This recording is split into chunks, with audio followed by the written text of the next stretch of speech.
We're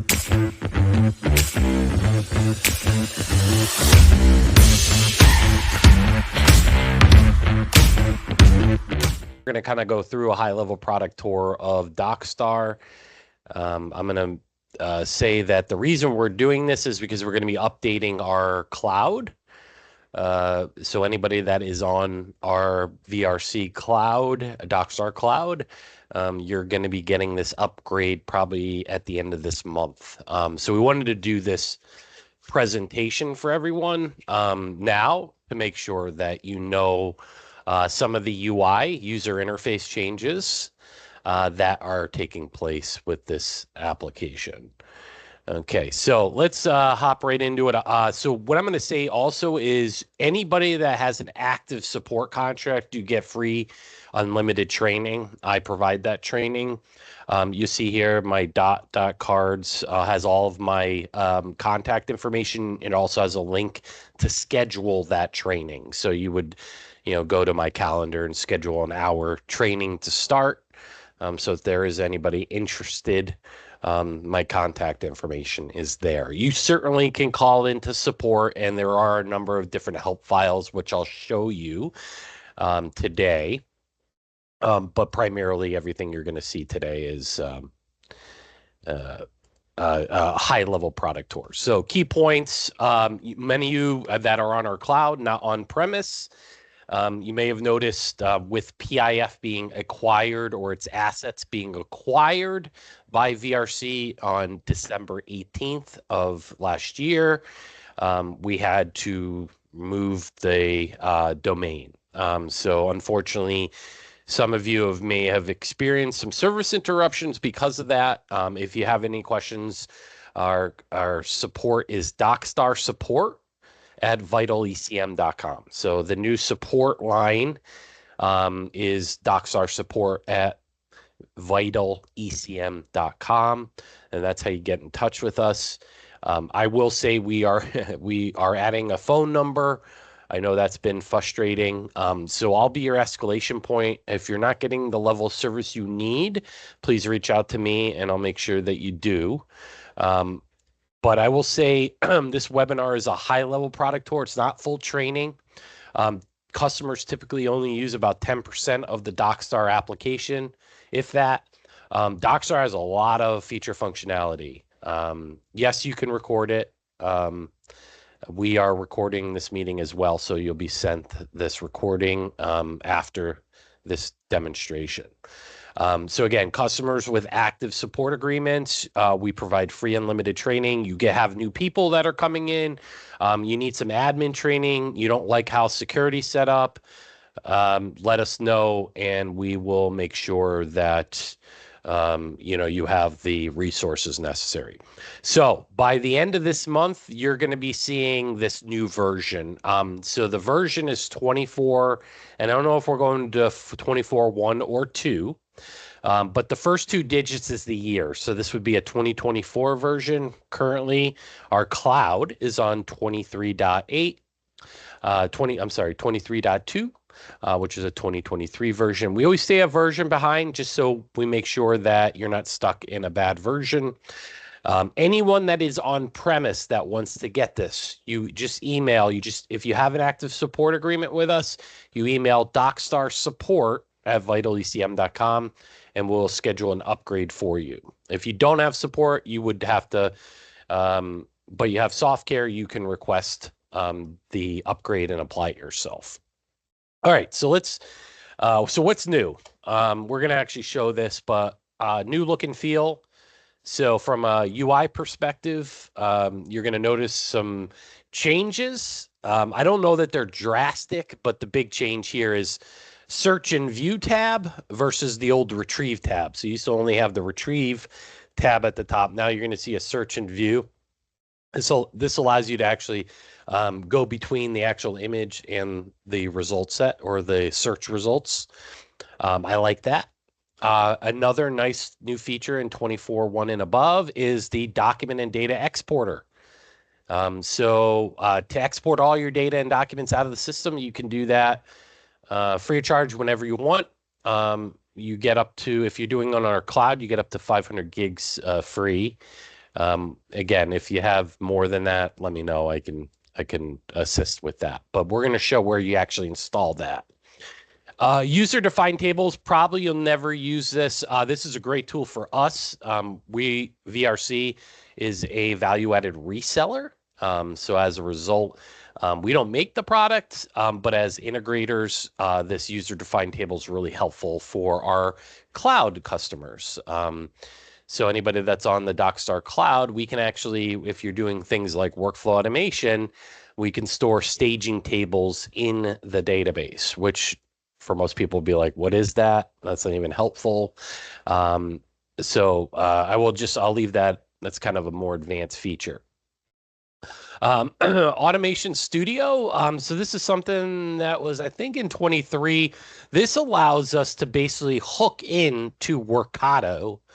Many of you probably have never heard of that or what it is. It's an iPaas platform. Think about Workato is a collection of integrations to all the popular CRM, ERP, accounts payable systems, line of business systems out there. So if you wanted to integrate Docstar with Oracle Financials or Dynamics Business Central, that's what Automation Studio is. It allows us to create recipes and workflows to move data bidirectionally, documents and data bidirectionally. Again, a lot of you might not need that, but if you're looking to do some level of automation beyond just scan, index, retrieve, that's a nice little tool. Okay, and then they're deprecating, and for those of you see legacy reports and reports. So the legacy reports used to use Microsoft reporting services.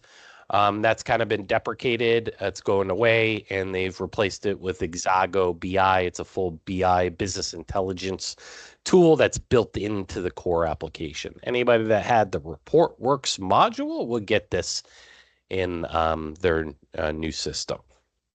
All right, so there aren't a lot of modules. Most modules come out of the box with Docstar, but if you the main ones are advanced workflow, where you can do multi-step approvals or multi-step workflows.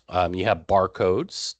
PackageWorks is great. We've been selling this primarily when you have active HR, human resource type employee files. This is a great little tool. We also use it for like things like shipments and transportation and keeping kind of all the documents associated with a shipment in one holistic view. Data link. This allows us to push and pull data between line of business systems. This is one of the most common things to do. Like I want to put in a block lot map for a municipality and then pull in the street address associated with it.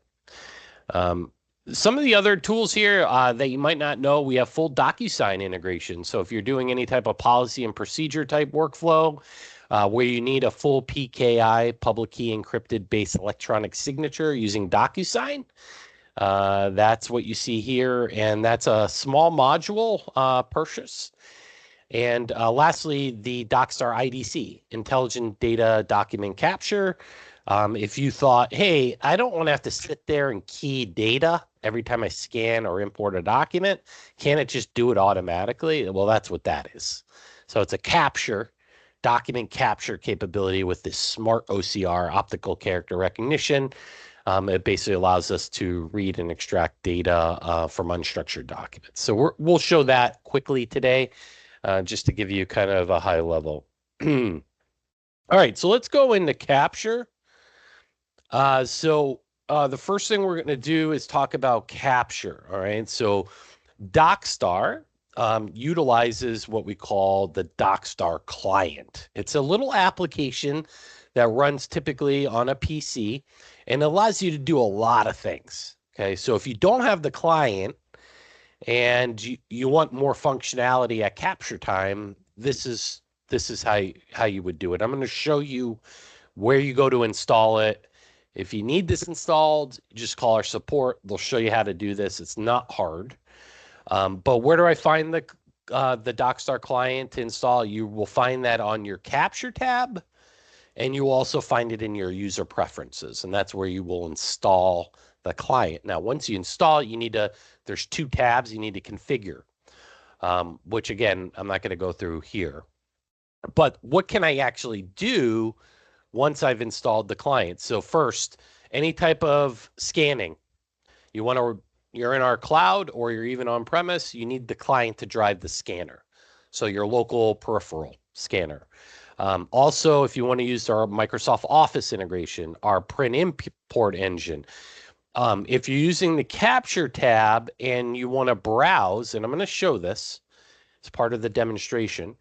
If you want to go and select 5 documents or 20 documents or 100 documents, you need the client.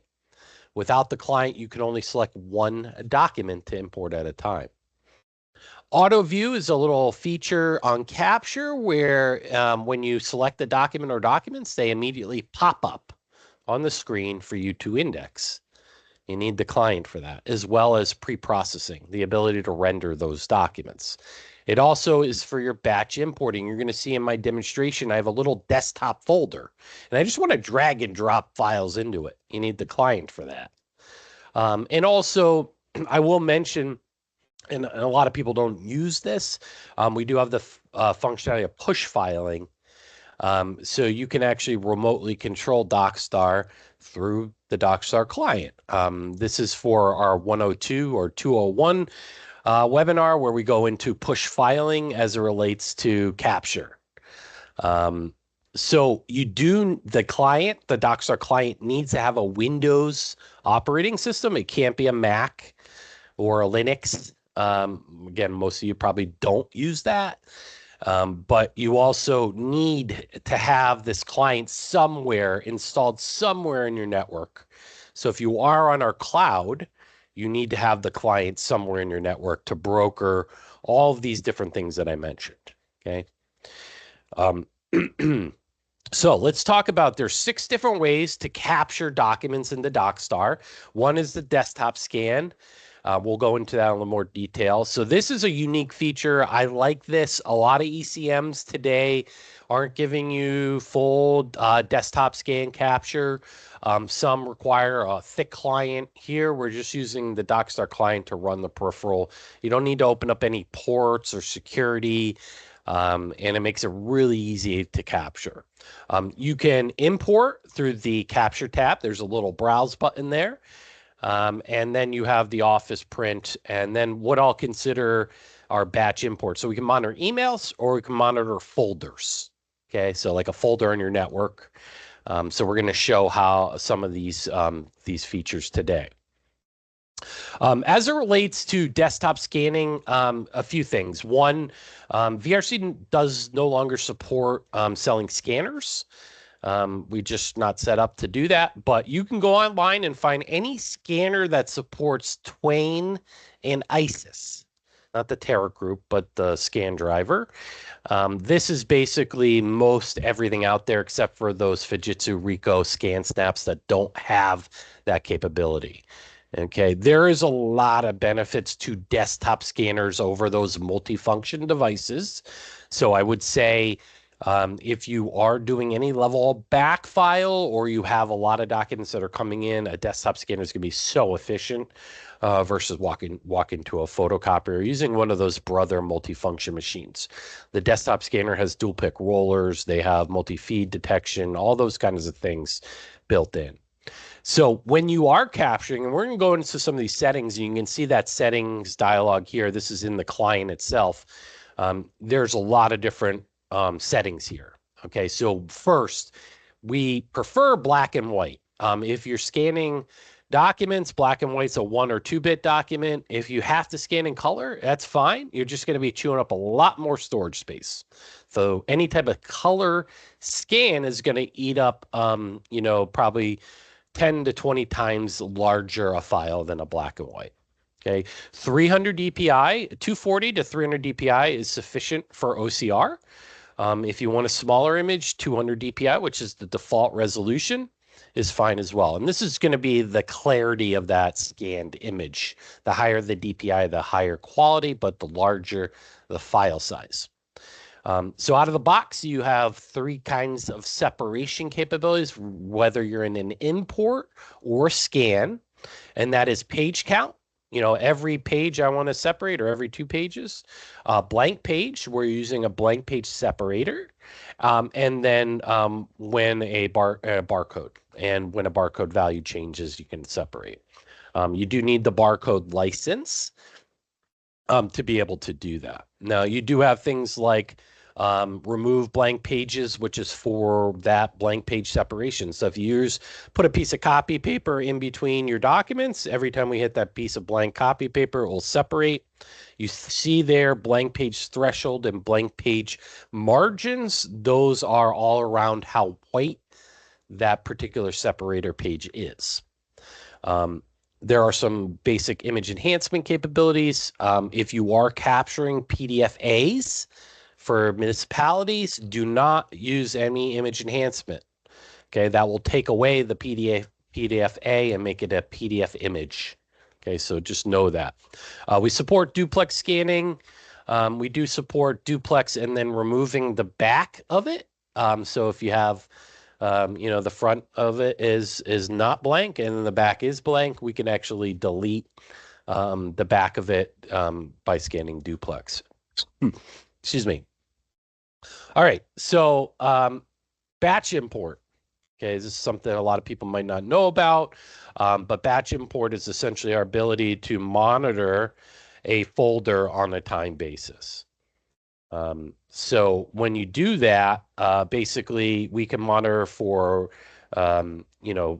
documents that come in. We can monitor for, images with a data file that comes in, or we can monitor an email for that matter. So there's a lot of different functionality that you can do here. Now you can schedule this to run immediately or on a time basis. So I'm going to kind of show this as it relates to I'm just going to drag a file kind of in directly into the solution. So what I'm going to do here is we're going to now talk a little bit about the Office integration and the print driver. A lot of people don't know that this exists. It does. And, we're going to have, these particular documents available. All right. So the last thing I want to talk a little bit about is the intelligent capture. I'm going to show all these things next. So if you thought like, hey, I just want to stick a bunch of paper or images in a scanner or monitor a folder, and it just kind of figures out what it is and extracts all the data without me having to key it in, that's what intelligent capture is. Okay, so Docstar IDC, intelligent document capture. No training. We can utilize pre-built knowledge bases. It can learn from that, and I'm going to kind of show that now. So these are the 7 different things I'm going to show as part of this particular process. So let's first thing here is let's get into we're going to go, this is the kind of the new interface as you've seen, and you notice here at the top, search and view are now replacing retrieve. But the first thing we're going to do is go to the capture tab, and you're going to see first thing is on the top in the scan dialog, you'll see how this EPICOR ECM is blue? That means my client is installed. Now, if it wasn't, it would be grayed. And if I click on it, that little link, you'll see install, and this is how you install it. Physically install the client, okay? Another way to do that is up here in the top right. If you go to user preferences and you go to, I think, environment, you'll see right here is that same install button. Okay, so that's how you get the client. Now, once you have the client installed, this is what it looks like, as you see here. Okay, so once the client's installed, you have these, the login tab and the configure tabs will configure this for you. But this is how essentially when you're scanning or you're capturing, how does it know to go up to the cloud? And you'll see here, that's the URL that it uses. And this client is what's brokering that. Now, if I close the client, you're going to see it goes away. And you'll notice that's grayed out. And a lot of the things, auto view, pre-processing, none of these things, they're all grayed out now. Okay. So let me open the client again. Oops. I'll call client. Okay, and now once it comes back online, you're going to notice that it's blue, and look, all the things are now available. Okay, so let's look at here at the top is our scanning. So when you create a scan profile, as you notice here in the settings, you can just hit new, or I could hit new, or I can edit an existing one. This is where we're going to come in and set up our scan profiles. The import profiles are similar, but they don't have as many features. So this is kind of, the resolution I talked about, the page size. So if you do enable auto size detection, this page size really doesn't matter. So if you do scan like an ID size card, it will auto size that particular document. Duplex, you want to scan front and back.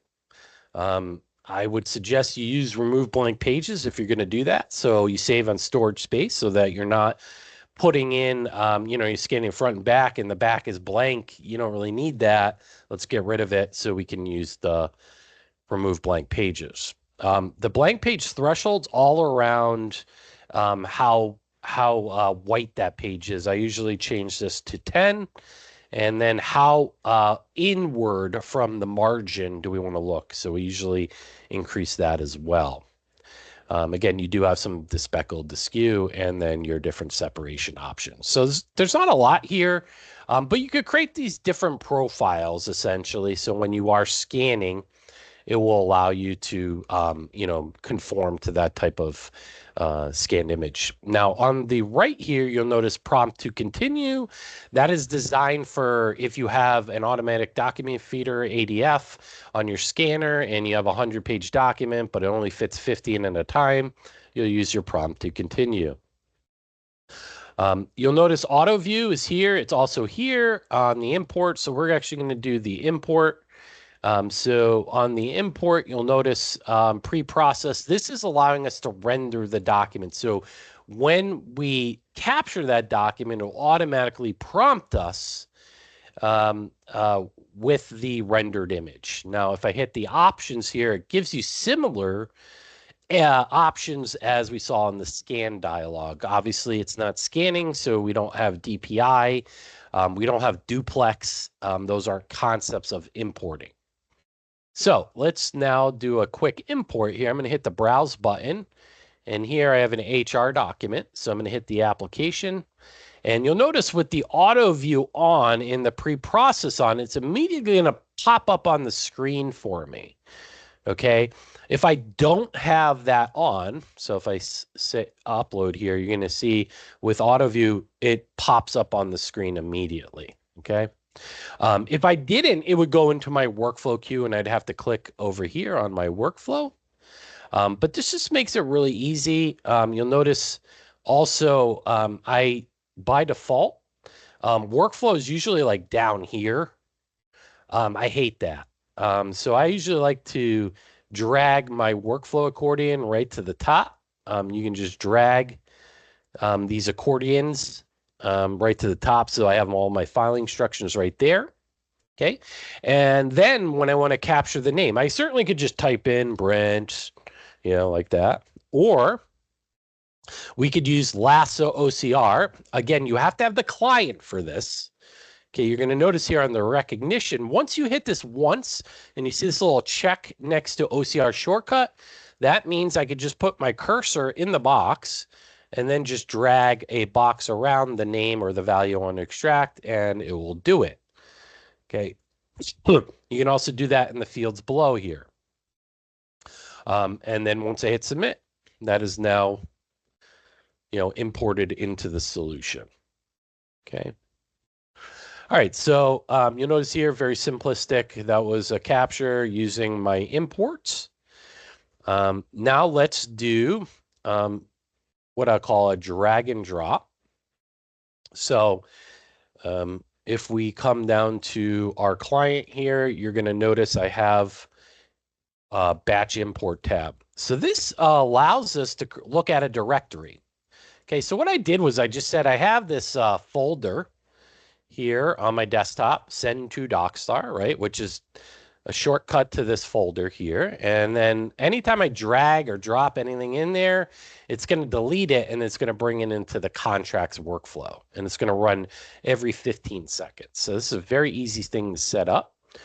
So I'm just going to open, let me grab a document here. We got this. I'm just going to take this NDA and copy there. Okay, so you're going to see it's in this folder, and then basically every 15 seconds, this folder gets monitored, and then it will automatically bring that document into the solution with no manual intervention. So essentially, it's just a quick and easy way. Certainly, you can go to the Capture tab, hit the import, and do the same thing. But essentially, and there you go, it's left the box. So now if we go into Docstar here and we go to our workflow, so refresh, you'll see here at 10:25 a.m. is that particular document. Okay, and you see this is now it prompts me for the metadata I want. So that's what we call drag and drop. That works well with anything. So if you're using a photocopier, you just want to monitor, and again, this is local to my machine because it's a C drive. But if you had a network drive out there, you wanted to monitor, you also notice if I go to my new, I could do email monitoring as well. So this is where we can monitor our email box. This is not for your personal mail, right? This is for an inbox like contracts at, AP invoices at. These are process mailboxes that we might want to monitor, okay? All right, so the Office integration, before I get there, to install the Microsoft Office integration, which I'm going to run here, you simply just click this Office integration button. The print import, which I'm going to show next. So when you do the Office integration, it adds this ribbon bar into your Office. And then the print import, which I'm going to show, and then the document exporter. So if you want to export your documents, just install this document exporter. So that's in the modules tab there. All right, so let's take a look.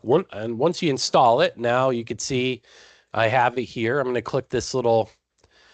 So once you click save, if you have a cloud tenant, it's going to prompt you once. Once you authenticate, then you don't have to continue to authenticate. So I'm going to log in here. Okay, and now it's going to prompt me with the client dialog. What is this? Okay, so I just select contracts. I come in and say, let's just say webinar here and hit upload. And that is now a document in the contracts workflow. Okay, but it's a Word document, so it saves it as this native application. Now, if I come in here and I do print, we could do the same thing, but we use the Docstar print import engine. Okay, and what this does is it creates a PDF, not a Word document. So you'll see here, again, same dialogue. We'll go in and we'll put webinar in here.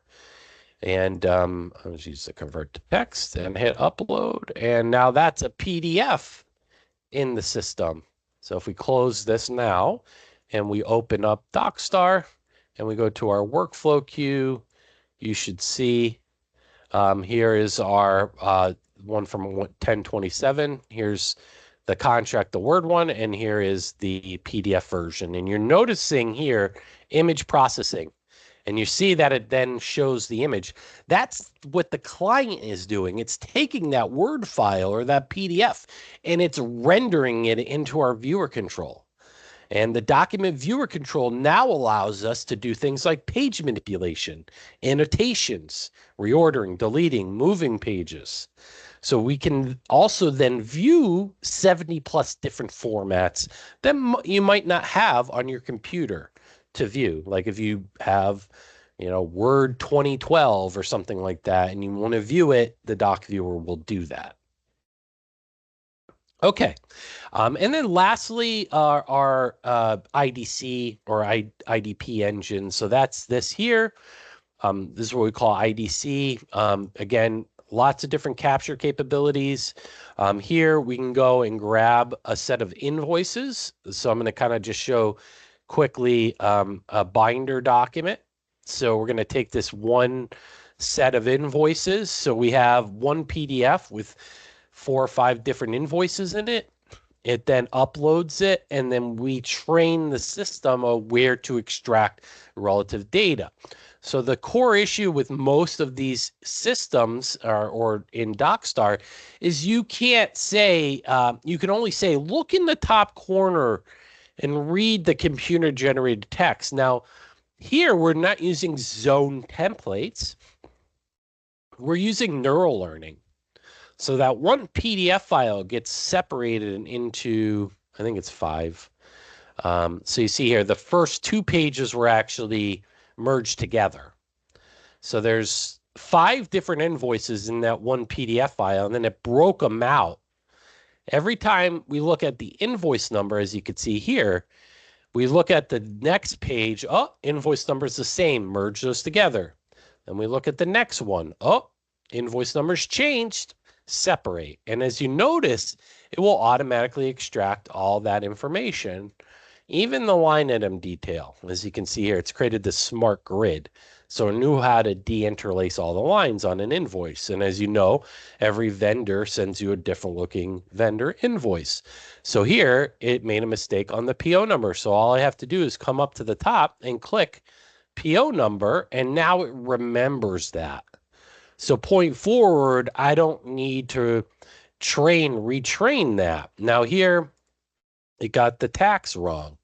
Okay, so I'm going to right click on that, remove that region, tell it it's wrong, say, hey, that's the sales tax, which should be 0. That's correct. Move on to the next one. Okay, now if, for instance, the table didn't come in, this is how you train it.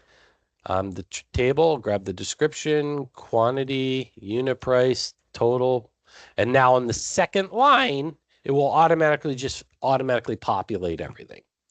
So the benefit of IDC is primarily around the ability to automate the capture process to remove the data entry labor or data entry assist you as part of that process.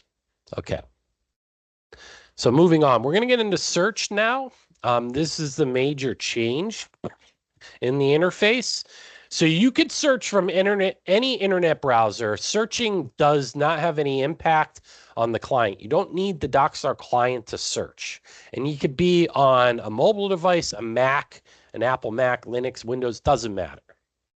Okay, so the new feature here is you see the tiles and all the accordions have now been kind of scrunched up into a single interface, which we're going to show. So some new things. I really like this. One is the favorites, which you're going to see in the search, the nav bar on the left.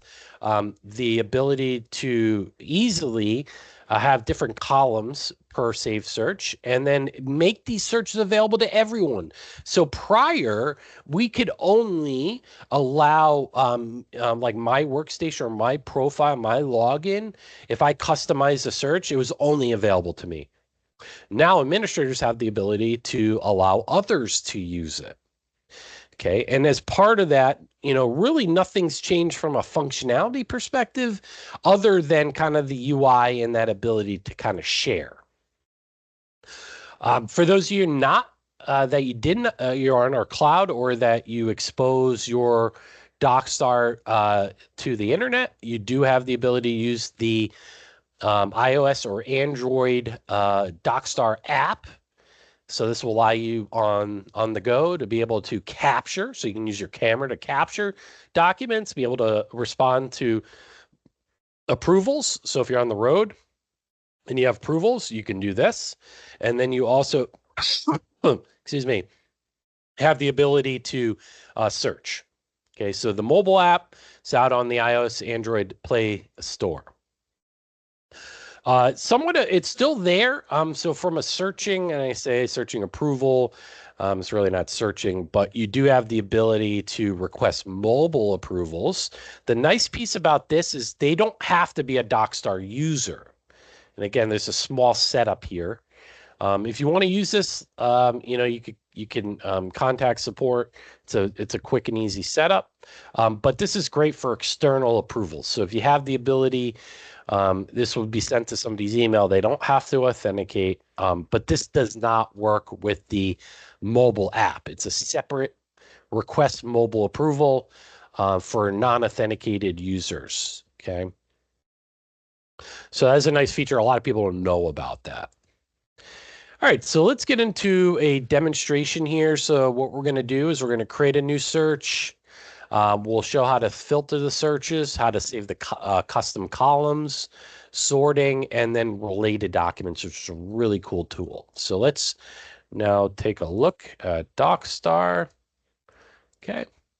So let's go to our search tab, and this is that new interface. You'll notice you don't have those 3 accordions anymore. You have the tiles at the top.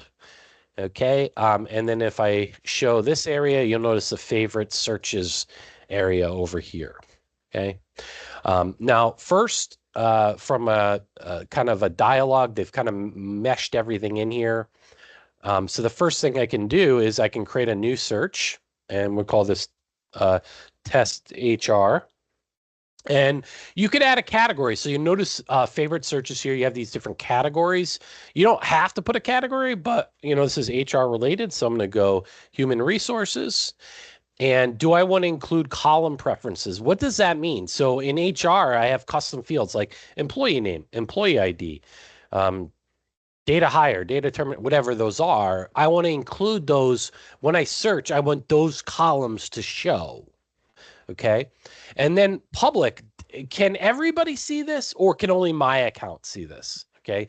So you do have to have rights, but you'll notice you could actually, make this search available to certain groups, company wide, or just for my account. And then favorites. Do you want it to show up in this favorites area? Yes, I do. And do you want a tile at the top? That's what this tile thing. So if I hit tile, you're going to notice I can put a color, I can put a logo, and I can put a warning count. So say, for instance, there's 4 documents in, this particular search that are returned. I want it to be red.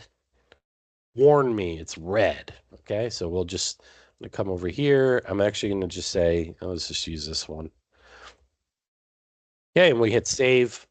And so you can see here, test HR is now over here. You have these little, you can move them. Unfortunately, you can't move them around. But you then have under HR, you have test HR, okay, as a public search. Okay, well, let's go in and actually modify this because I want to just search by employee name. So we're going to type in employee name is equals to, I'll just say Brent. Okay, and then we search, and now it only returns 26 documents. Okay, well, I only want it to be in the HR document. I don't want to look anywhere else. Let's search that. All right, that's 25. All right, I don't want to look at anywhere else. Okay, well, I want some custom columns now. So what I'm going to do is I'm going to come in here, and I'm going to use my column chooser, and I want the employee name field. So we want that to come in here, and I don't want the keywords field, so I'm going to do that. So now you could see I have employee name, and I also want, let's also add the document type. Okay, document type. I think I have the right one. No, I don't have the right one. So for time, we'll just leave it at that. Okay, so now at the top, you'll see this little save icon. And we'll hit save. Okay, so now let's just say I go to a pending invoice one. You notice how when I go to pending invoices, now I have invoice number, vendor name. If I go to my HR, test HR, it doesn't show me invoice number and vendor name. It shows me employee name. Okay, now by default, you could have this minimized. Okay. And then, for instance, if it's not Brent, it's John. Let's do John. You just change out that value there. Now, you can do a number of different things. One, you can share this. Okay, so for instance, say you want, to have somebody share. I want to notify Chuck and let him know that he can have this search. You can share it. Okay. You can add new ones. You can edit the existing one and come back in here and edit this. I don't want a tile. I hit the save, the tile goes away. Okay. Now search terms, this is the old text box. You'll notice up here, it's the same thing as this. So if I'm looking for Brent here, it's all it's doing is just putting that here. So if you wanted just to do text searching, you could just know that you'll see a search here and search here. These are mutually exclusive from one another. Okay. Whatever you put up here, you need to search and erase here. If you're doing it here, you use this search button. Okay. So these are mutually exclusive from one another. This basically just does text searching. Okay. It's not you running anything other than just look for the word Brent in every document. I don't care where it is, right? So essentially you can do the same thing up here. Now, by default, there's auto wildcard. So we put Brent. You notice I'm not putting an asterisk here. That is on by default. So when I look for Brent, it's going to find Brent, Brent Wessler, Brent Smith, Brent anything. Okay. This isn't a new feature. It's been around for a while, but I like this. It's called recent documents. Okay, so you'll notice here I have recent documents, and then it returns those documents. Now, what is recent? So if you go into user preferences and you go to search, you're going to see this recent documents. So I put 1440 minutes, which is 1 day. So this is going to show you day-old documents. So that's kind of a nice thing. So it's a quick search to basically just show me what's come in today. Now you could also do created today, where you basically do the same thing on a save search, where you just use the system field created on is today. So you're going to notice, in addition to all of your custom fields, address, invoice number, you're going to have things like modified by, created by, or created on. And these are all system generated fields. So if I did created by, and this is a system field, I can say, it's created by me. Let's take a look at that, right? So you could use these system generated fields for that process. Filtering, so in addition, you have each column header. You click on the column header, it sorts ascendingly, descendingly. By default, you'll see the limit down here. So for database performance and system performance, we usually default to 25 documents in a page. You're going to notice down here, it will say 122 records found, but it's in five pages. So if I wanted to, I could just type in 122, enter, and it's going to return all those documents in one shot. Okay. All right. So let's go back into our HR example here, and let's open up one of these documents, and you're going to see this related documents section here. Okay. So what we're doing, and the way to set this up, you have to have content rights capabilities. But to search and find all its related documents, you're going to notice here employee name field. And I have this little icon called related. And you notice that it's black.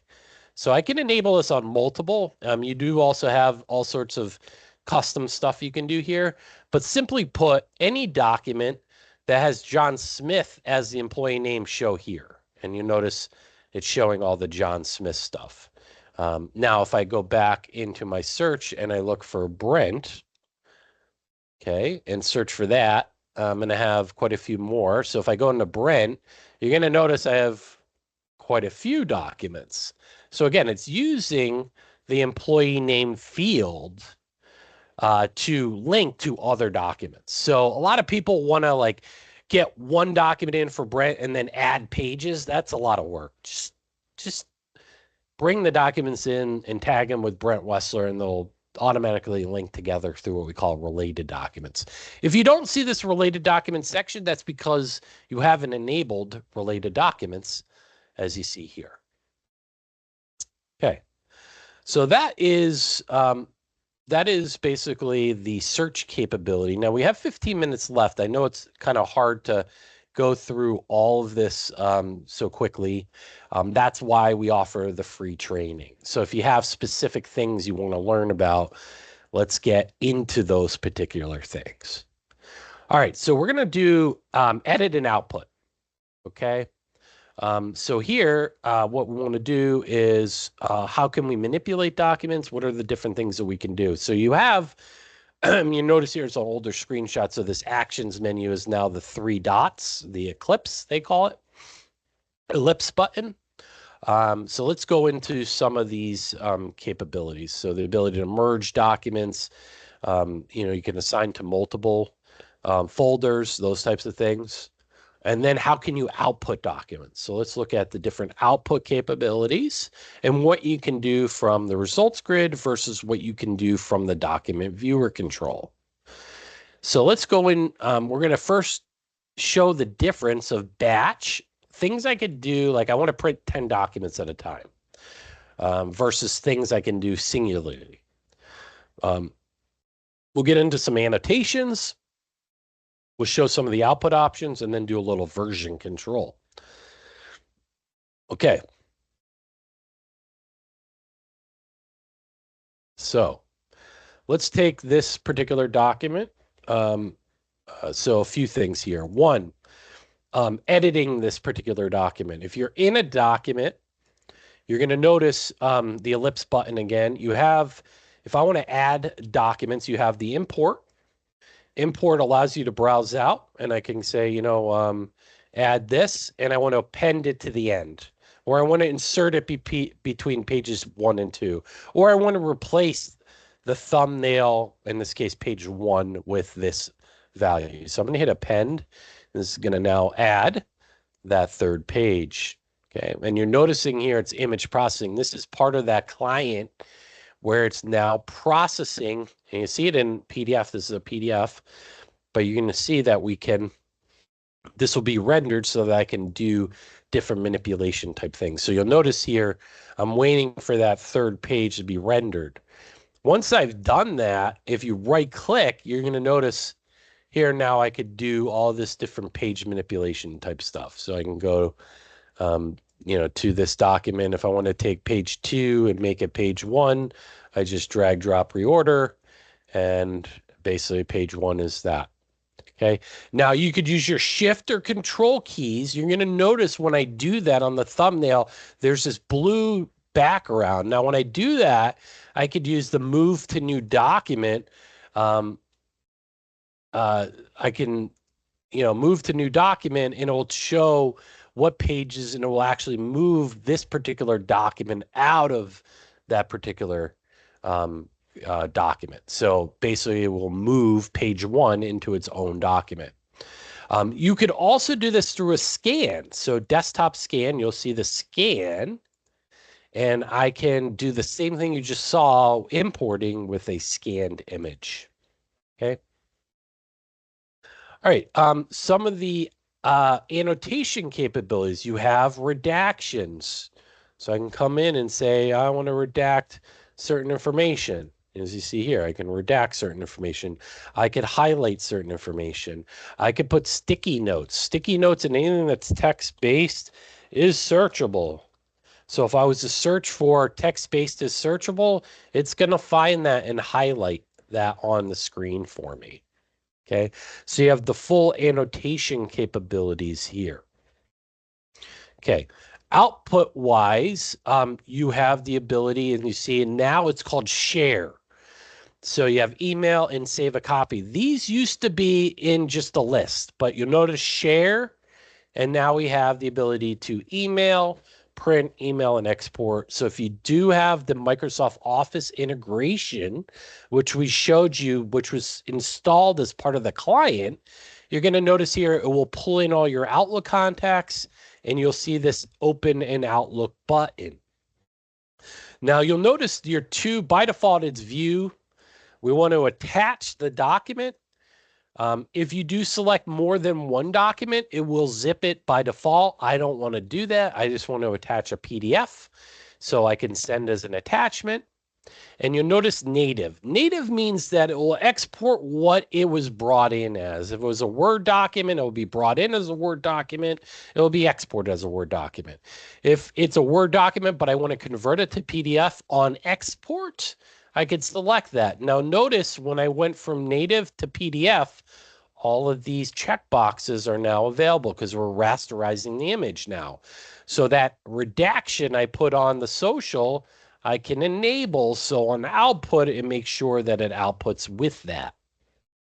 Okay. Now you can also put a password on that, if it is a PDF. Now you notice this is grayed out because this is a direct link. You have to be a Docstar user. So as soon as I come in and select a user, I'm able to send a direct hyperlink. This is way better. If you're using any type of PHI or PIM information, instead of physically attaching a PDF in clear text in an email, which isn't HIPAA compliant, you could send a link. The link would then be clicked by the user, they authenticate and see the images. Okay. And you'll notice you have your two options here. Send uses SMTP, which is our, if you're on our cloud, that means that the email is going to come from one of our email addresses. You're not going to see it in your Outlook email inbox. If you use Open in Outlook, this will now start Outlook, and you'll see here's the document, and here's the link to that document that I just talked about being sent to that person. This will show up in your outbox. Okay. So those are different things you can do from there. Now, we've been focusing strictly on the document viewer and the specific things you can do here. Now, if you go to the search, this is the search results. You're going to notice you could select multiple boxes here. So say, for instance, I wanted to print all 5 of these. I can come up here and hit print, or go to my share and email all of these. So when you want to output or edit multiple documents, you're going to do that from here, okay, from the search button. Okay. Now, you do have the ability to do merge here. So merge isn't available in the doc viewer. It's available here. So if I wanted to merge all 5 of these documents, what happens is the top level node becomes the destination document, the source document. So these 4 rows underneath it would be merged in to the application for Brent Wessler. Okay, so it won't maintain the indexing data. It will maintain the indexing data of the top level node. Okay. You also have the ability to download. So I can save a copy and I can download a bunch of them. By default, it's going to create a zip file for us. But I can also, this is available in all of the different output, print, email, well, not print, but email and save a copy, create a single file. So I want to take these 5 individual PDFs and I want to make one PDF of all 5. It's a nice little feature. Okay. And then global replace. So for instance, if we were to go back in and I was just going to run my search here, we'll do an employee name search. So say for instance, Brent Wessler is now Brent Smith. You're going to notice you do have to have this permission right, but you're going to see this little pencil icon. So if I was to select all of the checkboxes and I say, Brent is now Brent Smith, I could do a global replace. So I don't have to go into every single record and manually change it. So it's called, I think we're called manage columns or manage custom columns. This is that pencil icon functionality. It's only available, it's not available on all fields, but typically any custom field as well as like title, which is out of the box. Okay, now you can edit the metadata here as well by hitting the pencil icon. That's just so you don't have to, it saves you 2 clicks.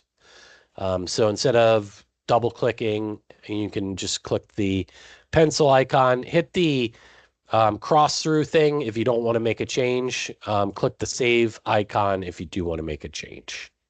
So that's a benefit to having these custom columns is you can edit the metadata in line within the result set. All right, so let's we'll do a quick search here for disclosing party. We'll come up with our NDA contract here. Now, when we're searching, as you see here, using disclosing party, This actually has a text layer to it. So if you go to show and you go to hits, you're going to see the text layer and where it finds disclosing party on that text layer. Okay, so this is what we call keyword searching. So again, that's under the show. You can see the document text. If you do hits, it will show everything. If you just do document text, it will show this document text layer. So this is the OCR'd data. Now, to check out and change this, we have the versions area here. You could do this. You can also do it in versioning, same thing. So I can hit checkout. And when I do that, you're going to see Word will start to blink. There it is. And we'll come in here and we'll say this is, we want this to be 2026. And we'll say VRC webinar. And then at the top, you're going to notice here I have this check-in section. So I'm going to hit check-in. And again, authenticate myself. Okay, and you're going to see complete here. So it's complete. I can close it. And now if we go to our versions, you're going to see version 1 and version 2. Now notice version 2 is blank because it's rendering that Word document so we can see it. Now, when we get into versioning, you do have the ability to delete that version or unpublish it. You also have the ability to promote a previous version over it. But it's very easy to see. So here you see both versions, VRC webinar, and I changed the actual date of that particular item. Okay, so that's version control, and that is the difference between edit and output options within the core document viewer. And you see here, again, you can only take action on this specific document versus the search tab. And you notice the difference, like it used to be retrieve, and you couldn't go between the view and the search results. Here, now I can see the document I selected and then go to search and actually see the search results as well. It's a really nice, handy feature. Now, when I click on another document, the view tab changes and go back. So this is a nice new capability within the system. All right, so I'm going to keep it at that. We're almost at an hour. That is time for us to open up the chat. Are there any questions out there? Let's see. We have a bunch of questions. Should EPICOR have the search and view tabs now, or does that come? Yeah, so what you're seeing here hasn't been released to our cloud. Okay, that's going to happen at the end of March, maybe the first week of April. You're going to get a notification. If you aren't receiving notifications about this, you need to email Hannah Barrett. She's on this webinar, and let us know who needs to receive that. She has MailChimp. That's how we manage your notifications out to everyone. Do you have to use the tiles? No. Are they only in the search field? Yes. So those tiles are only seen in the search tab, and they're only available in that search, but you don't have to use tiles. That's just a checkbox of whether you want to use that or not. Yes. Can you export to CSV from a workflow? I will say you have the ability to export. So from here, if I select the documents I want, you'll notice this export to CSV. This will allow you to export the data into a CSV file that you see here. And whatever metadata you show, the columns on the screen will show here. Currently, the URL doesn't work, but you would have the ability to see the metadata associated with it. Are there two search buttons still independent? The one at the top bar and the one, yes. I'm glad you pointed that out. So up here, this whole area is mutually exclusive from up here. They're totally separate. Okay. When does this become live? My Docstar, right. So this is at the end of March. The end of this month, you're going to see it like this. Okay. The reason we wanted to do the webinar is to make sure you at least understood the changes before we release them. But it's not a huge change. As you see here, most people just basically search in the search bar. If it's only for, I'm asking if it's only from workflow, not, okay. So if you, the nice thing about searching is you could actually use the workflow name is equal to like AP invoice. So say for instance, instead of doing it here to export to CSV, because there really isn't an export here, what you would do is you'd use a search and you'd say, give me the workflow name is AP invoice. Let me find something that actually has something contracts. I have something contracts, right? And then I could add, where workflow is active, where workflow active is true. So that means that these are all the contracts that are in that workflow. And you can see then you can export these to CSV. So you'd use the search dialog to use the workflow fields and then export them.